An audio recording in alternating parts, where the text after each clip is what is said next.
Falar em dengue, com os casos de dengue explodindo em alguns estados brasileiros, começaram a aparecer também as sequelas neurológicas da dengue. Então a gente recebe aqui, boa noite, doutor Marcelo Adriano, que é médico neurologista e que vem falar com a gente sobre a importância dessa verificação, né? Os médicos conseguiram evoluir a ponto, nesse momento, de dizer sim, a dengue deixa sequelas neurológicas. Doutor Marcelo, que tipo de sequelas? Então, o sistema nervoso ele pode ser danificado pela dengue de diversas formas, né? A forma mais clássica ocorre quando o paciente tem a chamada dengue grave, que antigamente era chamada de dengue hemorrágica. Não é mais? Não é mais. Mudou? Já te digo por quê, inclusive. E nessa situação, há um extravasamento da fração líquida do sangue, das suas proteínas, de dentro do vaso sanguíneo para o seu redor, o seu derredor. E aí, nessa situação, a pressão do paciente cai, que é o chamado choque, e com isso o sangue para de oxigenar o cérebro, os rins, órgãos vitais, podendo levar ao comprometimento neurológico.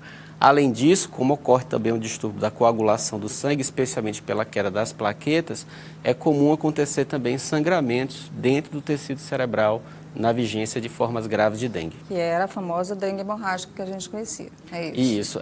Esse termo a OMS recomendou não se utilizar mais, porque assim, pequenos sangramentos podem ocorrer nas formas brandas de dengue e muitas formas mais graves de dengue podem acontecer sem nenhum sangramento externo visível, porque ocorre, na verdade, esse extravasamento de dentro do vaso para fora do vaso, mas dentro do corpo ainda sem se exteriorizar. Muito, olha, e é isso, esse dado, essa informação técnica, né, científica que o doutor Marcelo Adriano traz é justamente para dizer sempre e mais uma vez, gente, a dengue não é brincadeira.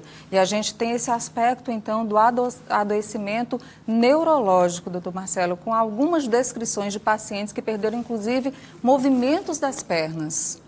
Isso. Então, além desse primeiro mecanismo que eu falei, que ocorre mais pela ação sistêmica da dengue nos outros órgãos e não diretamente no sistema nervoso, o vírus da dengue tem o potencial de invadir e inflamar o tecido nervoso, tanto o cérebro quanto a medula espinhal, podendo levar a quadros de convulsão, coma e paralisias, como também a resposta imunológica que a dengue provoca no organismo pode ser errônea. Então, o sistema imunológico do paciente pode entender que a capa dos nervos, o envoltório dos nervos é o vírus da dengue. Então, o próprio paciente produz anticorpos, que são substâncias de defesa, que em vez de eliminar o vírus, agridem a própria bainha dos nervos, podendo levar a perda de sensibilidade e perda de força nas pernas e até no tronco. Isso já havia sido descrito em outros momentos ou essa explosão de casos de forma atípica, porque foi antecipado, né? Geralmente é durante o período chuvoso e a gente vai já falar sobre esse assunto, que a gente tem um gráfico para demonstrar, mas nos estados do Sudeste a explosão absurda foi totalmente atípica. Isso já havia sido descrito antes ou só agora? Não, já há cerca de 15 anos o próprio manual da OMS, da Organização Mundial de Saúde, já pontuou as manifestações neurológicas como critério de gravidade para a dengue. Mas a cada ano avolumam-se cada vez mais estudos científicos demonstrando esse potencial de neuroinvasividade do vírus.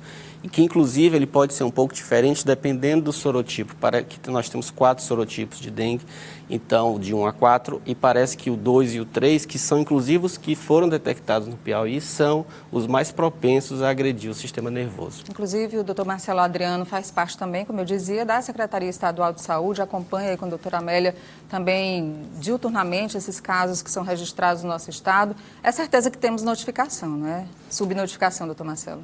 Esse é um gargalo, um nó, né? Além da própria busca do paciente pelo atendimento médico, o serviço de saúde também precisa lançar mão de uma espécie de ato administrativo, que é a notificação do caso. Precisa preencher uma ficha e inserir no sistema de informação para que a Secretaria Municipal Estadual de Saúde contabilize aquele caso como sendo um caso de dengue, reconheça o chamado LPI, que é o local provável de infecção, como você colocou lá, pico, será que só teve um caso?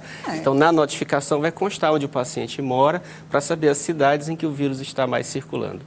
Doutor Marcelo Adriano mandou para a gente esse gráfico que vai aparecer agora aqui nesse telão, doutor Marcelo, e também para o telespectador que está acompanhando. A gente vê aqui, durante os meses praticamente de março, abril e maio, a gente já tem a queda da curva, mas o pico ali durante os meses de março e abril, fazendo uma relação do período chuvoso com os casos de dengue.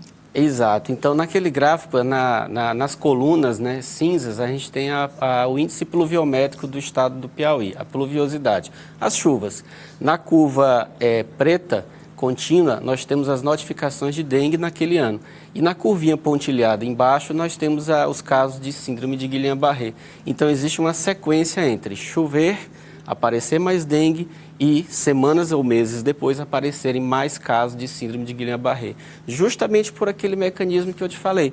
A defesa do organismo, que vai se desenvolver dias ou semanas depois da infecção, pode errar o alvo.